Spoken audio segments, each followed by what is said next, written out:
We've got a short episode for you this week. I spent a lot of time cutting grass, weed eating, and splitting wood, things I didn't think were worthy of the episode. But we did get the Harley frame painted, along with getting some more work done on the pull tractor parts. I've also got a new addition to the fleet, so hope you enjoy this episode. So I'm pulling back a few more weeds to uncover some more things in here, as well as getting ready to put an addition on my house. So I got to push these back to make room for that. But one of the things in here in particular is an 1800s Frick sawmill. So I'll show you that once we get to it. With that door out of the way, you can see some of the sawmill pieces, but there's more in there than just that. Well, this is most of it. What I need to do now is start pulling these pieces out of here, organizing them, and finding a better place to store them. A few of the pieces pulled out loose. Get those put away. There's still a few more pieces to go, and there's some jewels hiding in there. Here are all the sawmill pieces pulled out and stacked. I think I'm gonna sell this. I bought this probably about 8 or 9 years ago, the same time I bought that concrete block machine that I have from an auction. Paid very little for it. Didn't want to see it go to scraps. Too many good pieces here. Anyway, I think we'll go ahead and see if we can find another home for it. Someone else that'll put it together and use it. If you've never seen one of these in use, I highly recommend you get to a show once they open back up, or go online and look up sawmills from the 1800s and watch some videos of these guys using them. They're pretty incredible. As I said, I'm cleaning up outside a little bit to put an addition on my house. Got a couple of estimates from some architects to draw up the addition plans, and I just can't see paying $4,000 or $5,000 for something that I'm pretty sure I can do myself.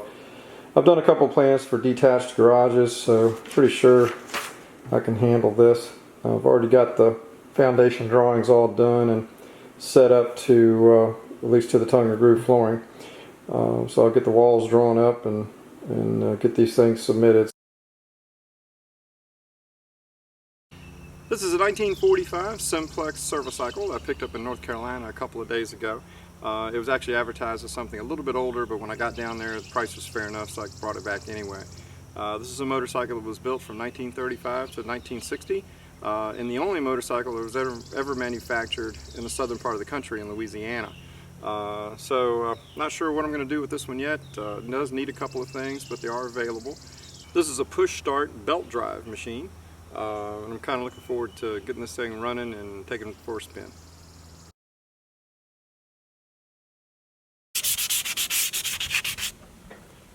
Getting the frame sanded for the 36 Harley, and I'm going to put some paint on it this afternoon.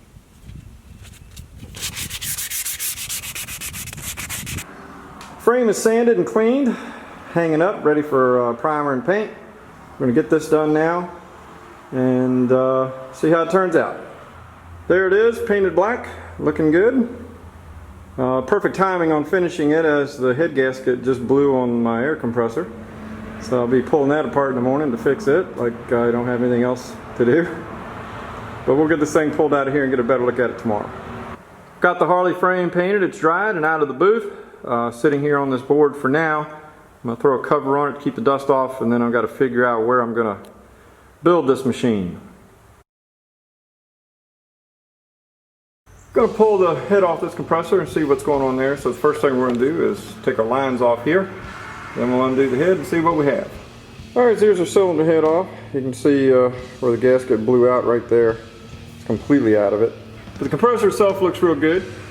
We'll clean it up some, get a new gasket for it, and we should be back in business. So here's the head for the compressor. I got it cleaned off.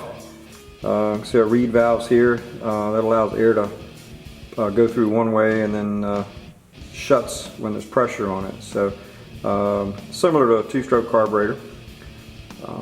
We've got our gasket cut. You've seen me and students cut these before. There's no bolt holes to worry about with this one. Just matched what was there. So I just used a razor blade and cut it. So hopefully we'll see if this is going to work out. We're going to put it back together now and give it a try. Head's on now. I went ahead and put thread tape on the line fittings before I put the head on to make it easier. So we'll button that up, turn it on, and give it a try. All right, we're all back together. Let's turn it on and see what we got.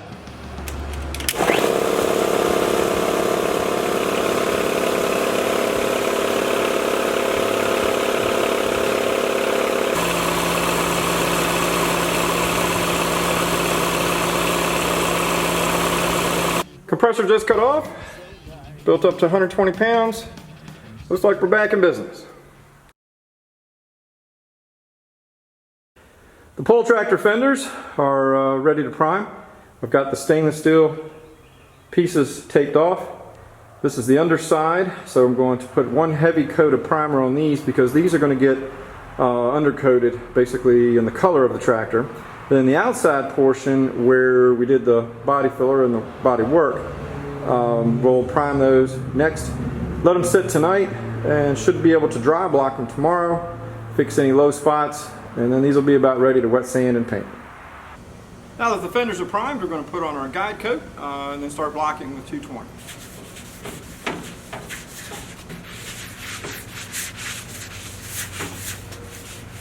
Like some of the other things, you've seen us do this before. This is going to let us know where all the low spots are while we're sanding. We can get it perfect. I've got 220 on the block, so now we're going to start sanding them out. Hopefully you can see some of the sand scratches that are left in the die. Most of this is looking pretty good and nice and smooth so far. But we're going to continue until all the sand scratches are gone or until we get to the aluminum. If we get to the aluminum, that means there are some spots that we need to take care of there. We'll get those filled if necessary or reprimed, and then we'll be ready to wet sand and get these things painted. Had to pull the carburetors back off the 750. We had a fuel leak. In the T's here that go between two of the carburetors, and the fuel comes in, there are O-rings here, and the O-rings were leaking when I turned the fuel on. There are two different ones of these, so there's 4 O-rings. So once I get O-rings for that, put it back together, we'll get them back on the bike, and then we should be able to start it. Some of you might remember a few episodes back where I bought this old bulldozer down south. Going to get started on this one in next week's episode. Bought this one for my girlfriend because every woman needs a bulldozer. We're going to get the hood off this thing, make sure it turns over, get the fire going, clean this fuel system, see if we can't get this thing running. Those of you that have been keeping up the episodes know that I haven't worked on the Goldwing lately.